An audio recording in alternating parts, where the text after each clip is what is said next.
Start. अस्सलामुअलैकुम दोस्तों, ये हमने डिवाइड किया है और इसको हमने क्वीन दिया है। क्वीन इस तरह दिया है कि क्वीन केज में डाला है और इधर रखा है, क्योंकि हमारे पास नया क्वीन थी। तो नया क्वीन बनाने के लिए इसको तकरीबन 12-13 दिन देना पड़ता है। तो हमने तैयार क्वीन जो है वो इसमें डाला है कि ये ले ले। तो हमने सबसे पहले इधर 3 दिन पहले रखा है, ये आप देख सकते हैं। अगर इसमें ज़िंदा है तो ये इसने ले लिया है, अगर मर गया तो फिर ये नहीं लेगा। तो अल्हम्दुलिल्लाह ये आप देख सकते हैं कि इसमें ज़िंदा है।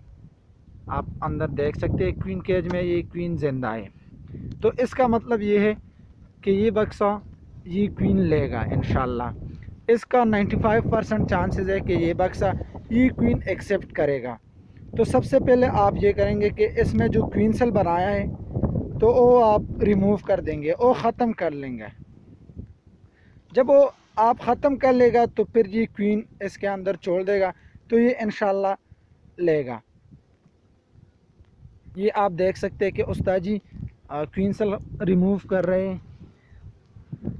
जिस फ्रेम में क्वीन सेल होंगे वो ये रिमूव कर देगा, ख़त्म कर देगा, क्योंकि इसका इसको ये अंदाज़ा हो जाएगा कि हमारे पास तो और क्वीन सेल है नहीं, और ये क्वीन और चारा नहीं है हमारे पास, बस ये क्वीन है, ये इसने दिया है तो ये एक्सेप्ट करना होगा।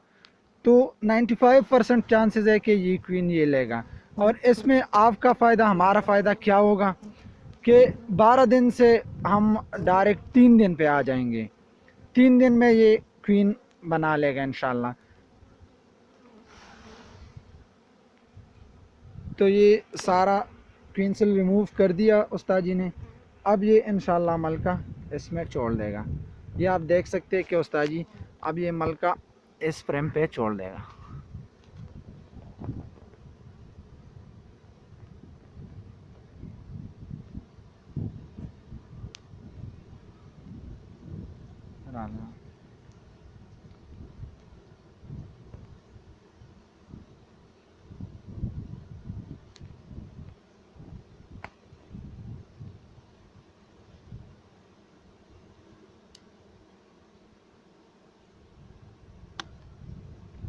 हाँ, ये अब बाहर नहीं निकल रहा है। उस्ताद जी कोशिश कर रहे हैं कि निकल जाए। ये आप देख सकते हैं कि ये क्वीन छोड़ दिया। अब ये इंशाल्लाह इसको हाथ से खुराक दे रहे।